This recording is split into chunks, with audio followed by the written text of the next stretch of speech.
கற்பகம் என்னும் கடவுளின் மெய்யில்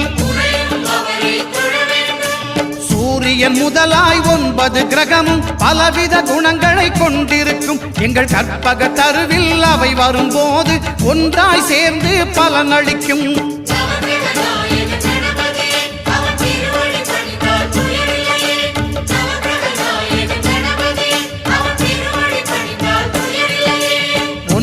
கோளும் ஒன்றாய் காண அங்கு கற்பகம் என்னும் கடவுளின் மெய்யில்